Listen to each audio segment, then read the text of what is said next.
Very true naman. Kahit na may experience ka, kahit may skills ka, kahit tumatambling ka na, hindi ka pa rin guaranteed na makakakuha kagad ng clients. Which is why you have to be creative.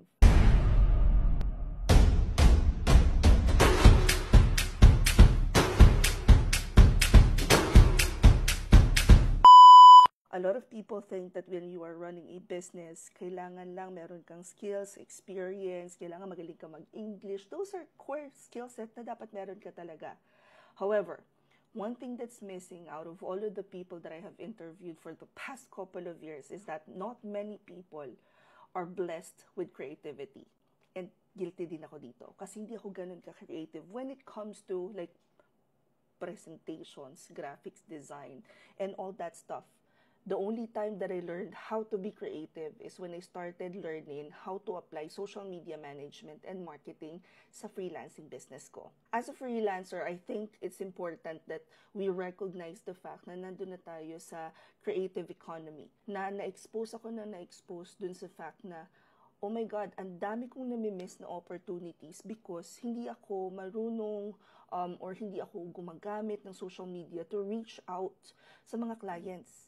Which is why, when I met Adina, which is our mentor for our social media management and marketing, parang feeling ko mas nag-explode yung juiciness ng aking mga posts. Kidding aside guys, if you are a freelancer, isa sa mga skill set na kailangan marunong tayo is how we can creatively present ourselves and create digital footprints na kahit na after a couple of years, maghanap si client ng, let's say, I'm looking for a virtual assistant, they type virtual assistant, makikita nila yung mga inilagay mo like 2-3 years ago and you documenting your journey sa mismong profile mo. And people will really reach out to you if they see na ikaw ang solusyon sa problema nila. So if you guys are interested to join our social media management and marketing class, we have an upcoming class this October. It's happening on October 19th, yung day 1, and then October 27, yung day 2. This comes with a 2 weeks internship na output-based. Yung output ninyo sa inyong class, pwede nyo nang gamitin as part of your portfolio. Because yes, if you plan on becoming a social media manager or marketer, kailangan ng portfolio. You want to join the class? I-click nyo lang tong link sa profile ko and it will take you to the GigHub.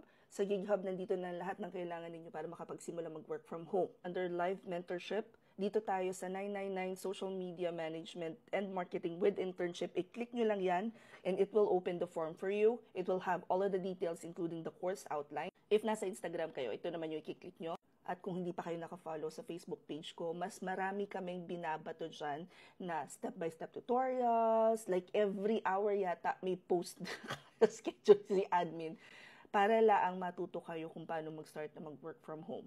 So, mag-follow na kayo doon sa page ko. And mahanap nyo doon yung video na to. It will have the direct link sa mismong caption. Ganon din naman sa YouTube, makikita nyo sa mismong description box. Hope this helps. Comment any questions you guys have about working from home. Follow for more work from home chismis. Bye!